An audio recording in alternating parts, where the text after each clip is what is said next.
All right, so we're recording, we're live. All right, guys, Okay. if you are anywhere near Waxhaw or you've ever tried to buy a house in that area, you probably know who this gentleman is. It's David Upchurch, Realtor extraordinaire. David, how are you? Good, man. How are you? Appreciate you having me on. I appreciate you coming. So it's part of like a new series we're doing, just introducing people to kind of the top of the top in different sections of the real estate game and seeing what they're doing. I guess first off, just do a little intro on yourself, how you got into the business, what you do, that kind of thing. Yeah. So my name is David Upchurch. I'm an agent in the suburbs of Charlotte, North Carolina, down in Waxhaw, which is just, like I said, a suburb about maybe 20 minutes south of Charlotte. Got in the business in 1997. I got drug into this business kicking and screaming. I tell the story all the time. I wanted nothing to do with real estate. I was working in social services, and a buddy of mine for probably 2 years begged me to get into real estate, and it reminds me of that the scene in Wolf of Wall Street where the guy says, "Show me a paycheck where you made $70,000 this month, and I quit my job and I come work for you."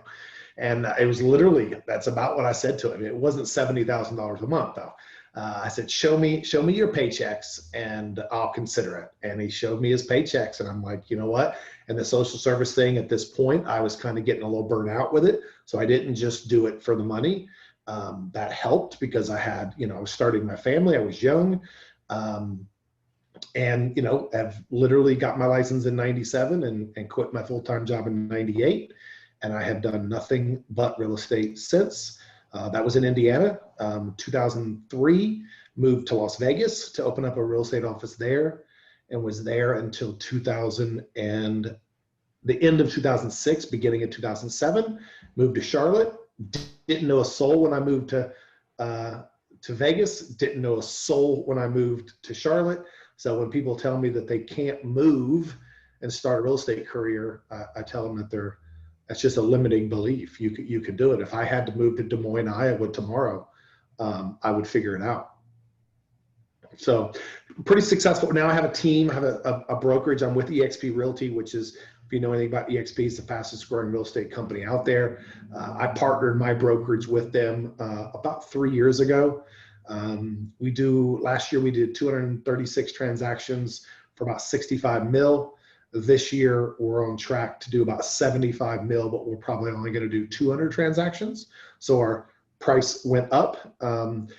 Still a small team. I did all that volume with really 4, maybe 5 producing agents. And we are kind of in the process now of just growth mode. So life has been good for the last couple of years for me in the real estate world. Awesome. Now, why would someone use a realtor to sell their home? I know you do a lot of listings, that kind of thing. You guys are kind of known for it. Why would anybody use a realtor to sell their home instead of just doing it themselves? Well, it really depends, right? I mean, if you've got a buyer and you know the person's going to buy your house, then just do it yourself, right? Save the commission.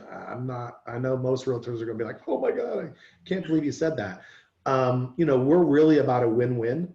And I've had people, I've told them, just do it for sale by owner. Here's the attorney you need to talk to, here's the whatever, right? But most people don't. Most people think that, they just put a for sale sign in their yard and they're going to sell the house. So real estate is, I tell people all the time, I don't own a real estate company. I own a marketing company. And it's about marketing their house, knowing what buyers are looking for, knowing which agents to contact that have buyers, spending our own money and investing in their home and getting it ready to be put on the market to maximize that profit.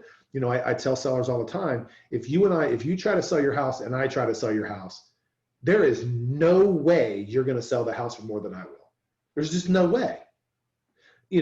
I also tell sellers all the time, don't hire the agent that you know and like, even if it's me you know and like. Hire the agent that has the best marketing plan that has worked for other sellers. Don't go with the agent that sits down at your table and tells you all the stuff that they're going to do for you.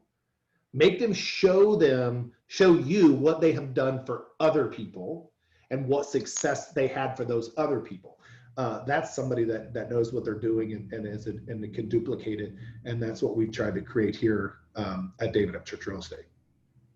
So it's all about marketing. Got it. So if you guys are kind of the marketing experts, you know what to look out for, that kind of thing before listing the home. What are the top 3 things you see or you tell your sellers before you list the home? Hey, this is what we need to make sure we do, or this is what we should probably change up on the house, that kind of thing. Right. So, it's funny because if everybody that's listening to this has probably sold a car at some point in their life. And unless you've just traded it in, which that if you're trading it in, you're not getting the maximum value. And in 23 years or whatever of doing real estate, no seller has ever uttered the words to me, I don't really want to get top dollar. Don't sell this for as much as you can. I just want to sell it fast. No one really ever says that. So if you're going to try to sell your car for maximum dollar, you're going to get it tuned up. You're going to take it, make sure there's nothing wrong with it. You're going to get it cleaned and detailed, right? You're going to want that car to be presented the best it possibly can, right? So it's got a little scratch on the back. Carpet's been worn a little bit because it's an 8-year-old car. It's not perfect, but you need to make that car look as perfect as it can look. And that's what I tell people about their house. We have to get their house to look as perfect as we can, so when buyers are coming in, they see the house in its best light. Well, one of the things that we do is we have interior designers that work for us that I pay out of my own pocket to go to. So if you list your house with David Upchurch or David Upchurch Real Estate, we're going to send our stagers out, our designers, and they're going to help you get your house in the best condition it can possibly be in, okay? So one thing is making it look unbelievably presentable. Then the second thing is professional photography and videography. And there's a huge difference between good pictures and professional pictures. And there's also a big difference in professional pictures of somebody that's really good at weddings and kids, and somebody that does photos of homes all day, every day. So we have our professional photographers. The company is strictly homes. That's all they focus on. If I wanted them to do my wedding, they wouldn't do it, right? They only do homes because we know that most buyers now, this is where they find the house, right? So we have to make that house look as perfect as we can on these little things by having it designed properly and having the photos and videography so we can get these people off their couch and into the car to walk into the home before we can sell it. The more people we can get in the door, the better chance we have of selling it quick and for top dollar. And then the third thing would be hire a professional realtor. And I didn't say realtor. I said a professional realtor. There is a difference between a realtor and a professional realtor, just like there are differences in every stage of every job out there. There are some that are really good at what they do and they take it very serious and it's a profession for them. And then unfortunately in real estate, about 80 to 85% of all real estate agents do this on the side. And do not put your largest asset in the hands of somebody that doesn't do this full-time every day, all day. Those would be the 3 things I would tell them. Got it. It's funny you touch on, them finding the homes like this. I know a lot of agents work with buyers as well. What would you say the benefit is of a buyer to work with an agent rather than just going on something like, say, Zillow or Realtor.com and finding a home and trying to contact the seller's agent that way, kind of braving their own? So yeah, first of all, we're never going to keep them from going on Zillow and Realtor.com. Let's go back to 97. The internet wasn't the internet. I don't even know if there was an internet back then. Maybe, I don't even know. But it definitely was not what we have today, okay? So I bought my first house, I think in 94 or 95. And I went into the real estate office, local small town in Indiana.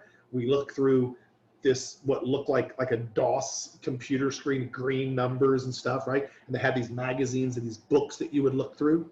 And all of a sudden, when the internet started coming around, the real estate, the MLS systems that used to print these books and had this DOS system that only realtors had access to, fought really hard to prevent the general public seeing these listings on the open internet. Now, again, this was 98, 99 at this point. And here I am, this, 20-something year old, 27, 28-year-old kid, and I'm looking at these old agents and I'm like, why do you not want them to have access to this? And they honestly felt like they would lose control. But it was better for the consumer to be able to have it. Now, I never visualized it would be on our phones, right?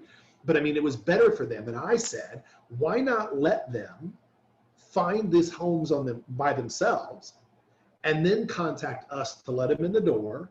Because finding the house is maybe 15% of the process.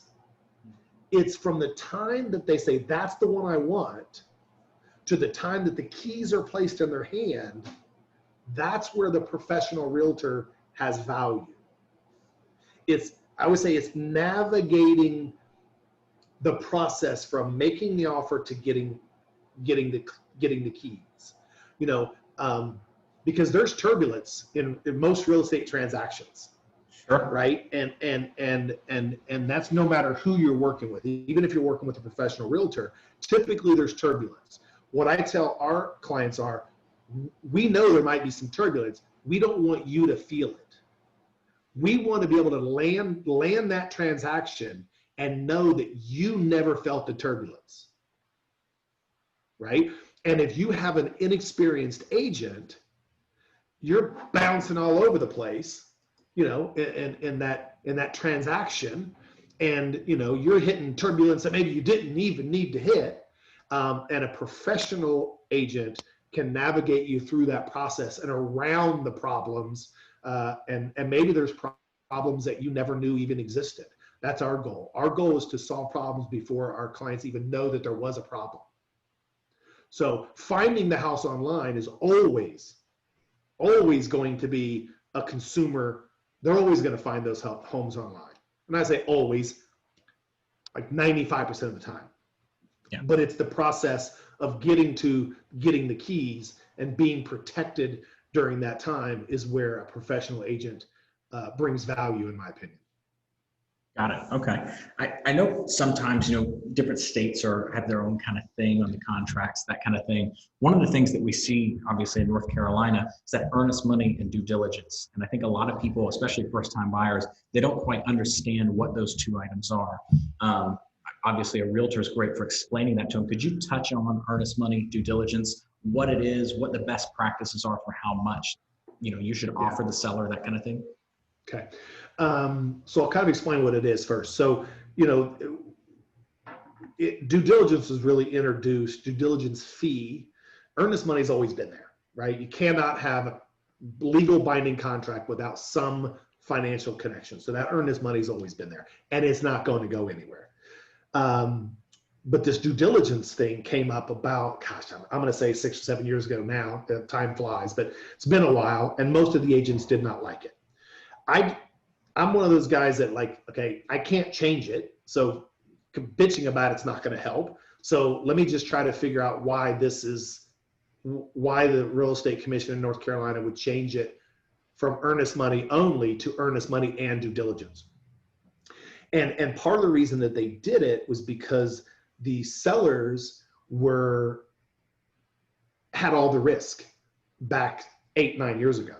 Buyer would make an offer, put $5,000 in earnest money down, and the day before closing would say, I don't want the house anymore. And they would get their $5,000 back. So buyers were making offers on homes with 400 credit scores because they had zero to lose, right? And some buyers that could purchase just changed their mind. So the seller took all the risk. Well, now, so North Carolina came in and said, wait a second, let's make the buyer put up earnest money, but also put up what's called due diligence money. And that check is made out directly to Mr. and Mrs. Seller.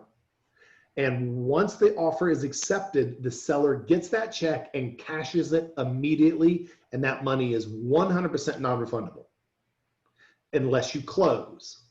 And if you close, then you see it as a credit on the closing disclosure. But what you're getting for that money, and we'll talk about how much in a second, but what you're getting for that amount of money is an amount of time. Typically here in the Charlotte market, we're seeing 21 days of time to do your due diligence, to make sure that it's the schools that you want your kids to go to, that you get the house inspected, you get your loan in order, you get the house appraised, you go drive around and make sure that the neighbors aren't nuts, whatever you want to do as far as your own individual due diligence, but you have that many days to do it. So if you make an offer on January 1 and you put up an X amount of money for due diligence and you buy 21 days, at 5 o'clock on the 21st day, you can cancel for any or no reason and get your earnest money back, but you would lose the due diligence money. So the seller got something. If you cancel for any reason after that date, 21st of January at 5 p.m., then you lose everything. You lose the earnest money, the due diligence money, you lose everything. Okay, so it was a way. I liked it when it first came. I didn't love it, but I thought to myself, they're not changing it, so let's just figure out what the pros and cons are. And the pro was I could look at a buyer and say, listen, you need to get pre-approved because you got to put up X amount of money, and if you can't get this loan, you're losing X amount of money. So let's just make sure you can buy before you put up non-refundable cash. So that was one thing I really liked. And then two, if the buyer canceled, the seller got something. So you weren't having people going out making 10 offers on different houses and just canceling the ones that they didn't get because they have to put up due diligence and earnest money on every single house. Sure. As far as the amount, all amounts are always negotiable. So earnest money is negotiable. The due diligence amount is negotiable. The time that you purchase is negotiable. I would say on average, we like to see at least 1% of the transaction as earnest money. And anywhere between, I've seen as low as 500 due diligence money, and I've seen as high as 10,000. And that money, as a buyer, just know the more you put up, the more serious the seller knows you are about their house. So if we are in a multiple offer situation and you know, which we've been dealing with a lot, and you know that there's 10 offers on this house, we encourage our buyers to put up more due diligence money because it just makes the seller, the probability that they're going to pick yours over somebody else's, it increases. So it's negotiable, and it also, your professional agent should be able to give you some guidance on what their thoughts are, and just some realtor might not know the difference. Got it. So very helpful there. That's all the questions I had today. How can people reach you if they're looking to buy or sell a home? Best thing to do is go to davidupchurch.com and all of our contacts in there. It's our main website. Go there. If you know anybody in the Charlotte metro area, or you're looking for a professional agent in Alaska, people sometimes will reach out to us and say, hey, we're moving to Minnesota, and I will literally do research to find a good professional agent in Minnesota and connect them with that person. So I'll kind of do my due diligence to kind of interview the agent a little bit versus them just going online and picking some random agent that they don't know. At least they've been vetted by somebody that's been in the business for a long time. So they can reach us. Just davidupchurch.com is the best way to reach us. davidupchurch.com. Got it. Well, guys, if you know anybody or you yourself are looking to buy or sell a home anywhere in the U.S., definitely reach out to these guys. They're some of the best in the business. David, I appreciate you hopping on with us. I know you're busy. I'll let you get to it. No worries, my man. I appreciate the time. Yep. Have a good one. You too.